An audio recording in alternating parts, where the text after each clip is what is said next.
Hello दोस्तों, देखिए मैं आप लोगों को नोट से पढ़ा रहा हूँ जिससे कि आपको पॉइंट टू पॉइंट जानकारी मिलती रहे हर चैप्टर की। अगर आपको वीडियो अच्छी लगी हो तो चैनल को सब्सक्राइब करिए और वीडियो को लाइक एंड शेयर ज़रूर करिए। चलते हैं अगले टॉपिक पे। अगला टॉपिक हमारे पास white blood cells. White blood cells का पूरा नाम है WBC कहते हैं शॉर्ट में, और पूरा नाम है वाइट ब्लड सेल्स। ठीक है दोस्तों, इसकी खोज किसने की थी? सवाल आएगा कि WBC की खोज किसने की थी? तो WBC खोज की थी विलियम एडिसन ने। किसने? विलियम एडिसन ने। अगर हम WBC का वैज्ञानिक नाम की बात करें तो इसका वैज्ञानिक नाम हो जाएगा ल्यूकोसाइट्स। क्या हो जाएगा? ल्यूकोसाइट्स। देखिए WBC स्त्री पुरुष दोनों में समान होती है, दोनों में एक समान होती है। 8,000 या 10,000 प्रति 100 ml, 100 ml खून में 8,000 होएगी या 10,000 होएगी। ठीक है दोस्तों, WBC का अगर जीवन काल की बात करें तो WBC का जीवन काल होता है 2 से 4 दिन, 2 से 4 दिन, जबकि RBC का जीवन काल होता है 120 दिन। यह खून में ही मर जाती है तथा खून में ही पुनः जीवित हो जाती है, जबकि RBC प्लिया में जाके जीवित होती है।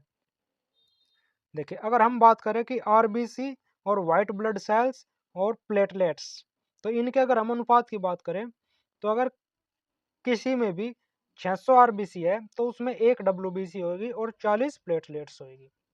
ठीक है दोस्तों, चलिए चलते हैं। WBC के पास ब्रेन दिमाग होता है, इसमें स्तनधारियों में केंद्रक पाया जाता है। देखिए जबकि रेड ब्लड सेल्स के पास अपना खुद का दिमाग नहीं था। ठीक है, रुधिर की सबसे बड़ी कोशिका का नाम, अगर हम खून की या ब्लड की सबसे बड़ी कोशिका का नाम पूछे तो वो हो जाएगी WBC, व्हाइट ब्लड सेल्स। देखो रुधिर की सबसे बड़ी कोशिका का नाम हो जाएगा WBC, और व्हाइट ब्लड सेल्स का कोई आकार नहीं होता।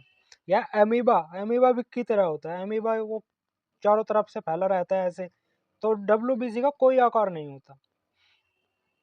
WBC से रोगों से लड़ने की क्षमता होती है, सॉरी, WBC में रोगों से लड़ने की क्षमता होती है।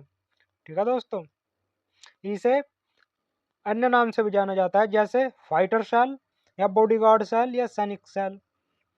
अगर आपसे पूछ ले कि फाइटर सेल किसे कहते हैं तो आपका उत्तर हो जाएगा WBC, या पूछ ले बॉडीगार्ड सेल किसे कहते हैं तो WBC, या सैनिक सेल किसे कहते हैं तो इसका भी उत्तर हो जाएगा WBC।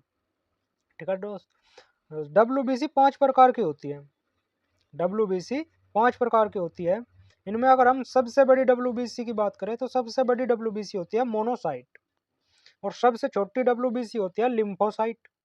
देखो बड़ी मोनोसाइट और छोटी हो जाएगी लिम्फोसाइट, यानी कि साइज के हिसाब से। और सबसे ज्यादा WBC होती है न्यूट्रोफिल। क्या हो जाएगी? न्यूट्रोफिल। और सबसे छोटी WBC हो जाएगी बेसोफिल्स। सबसे कम मात्रा में जो होती है उसे कहेंगे बेसोफिल्स। और सबसे बड़ी ब्लड सेल्स हो जाएगी WBC, और सबसे छोटी ब्लड सेल्स हो जाएगी RBC। ठीक है दोस्तों, अगला, एलर्जी के समय कौन सी WBC काम करती है? देखिए अगर हमारे एलर्जी हो जाए तो कौन सी WBC काम करेगी? तो बेसोफिल्स। एलर्जी के समय कौन सी WBC काम करती है? बेसोफिल्स। किस केमिकल की वजह से एलगी दाद फंगस होते हैं? तो किस केमिकल की वजह से जो हमारे बॉडी में बनता है? तो हिस्टामिन, हिस्टामिन की वजह से दाद फंगस हो जाते हैं हमारे शरीर में। अगर हम बात करें हिस्टामिन बनता कहाँ है हमारे शरीर में, हिस्टामिन कहाँ बनता है? तो हिस्टामिन बनेगा लीवर में। ठीक है दोस्तों, अगला, जीवाणु यानी कि बैक्टीरिया को खत्म करती है कौन सी WBC है जो बैक्टीरिया को खत्म करती है, बैक्टीरिया को खा जाती है? तो उसे कहेंगे न्यूट्रोफिल। ठीक है दोस्तों, वायरस यानी कि विषाणु को खत्म करती है, वायरस को कौन सी WBC खाती है? तो उसे कहेंगे इसेनोफिल्स। क्या कहेंगे? इसेनोफिल्स। एक है मोनोसाइट तथा लिम्फोसाइट बनाती है,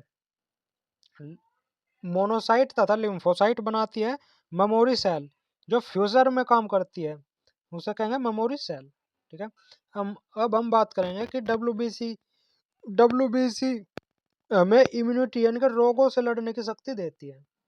क्या कहेंगे, अगर हमारे WBC कम है तो हमारे रोगों से लड़ने की क्षमता भी कम है। अब हम बात करें WBC से होने वाले रोग, यानी कि WBC की बीमारियां। तो WBC की कमी से कौन सा रोग हो जाता है, तो उसको कहेंगे ल्यूकोपीमिया। तो WBC की कमी से कौन सा रोग हो जाता है, ल्यूकोपीमिया। WBC की कमी से कौन सा रोग होता है, ल्यूकोपीमिया। WBC की अधिकता से कौन सा रोग होता है, लुकीमिया। देखा, ये तो है ल्यूकोपीमिया और WBC की अधिकता से हो जाएगा लुकीमिया। अगर WBC ज्यादा बढ़ जाए तो उससे होता है ब्लड कैंसर। तो जिसके ब्लड कैंसर है उसकी मतलब WBC अत्यधिक बढ़ चुकी है। ठीक है। ब्लड कैंसर के समय सेल या कोशिका का कौन सा भाग ज्यादा सक्रिय हो जाता है, तो लाइसोसोम। क्या हो जाएगा, लाइसोसोम या हाइड्रोलाइटिक।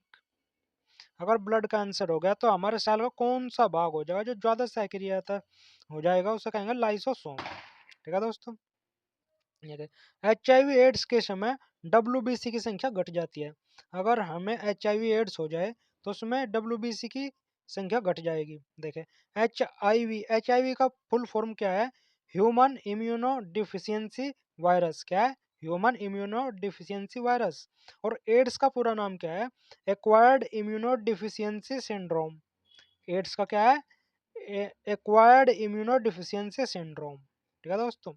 तो एड्स किस फैमिली का है, ये जो एड्स है, HIV एड्स है, किस फैमिली का, तो ये रेट्रो फैमिली का है। एक बार प्रश्न आया था कि एड्स किस फैमिली से बिलोंग करता है, तो उसमें ऑप्शन में था रेट्रो फैमिली। ठीक है दोस्तों। तो HIV ब्लड में WBC खत्म करता है। तो HIV एड्स का जो हो जाएगा तो उसमें WBC कम होती चली जाएगी।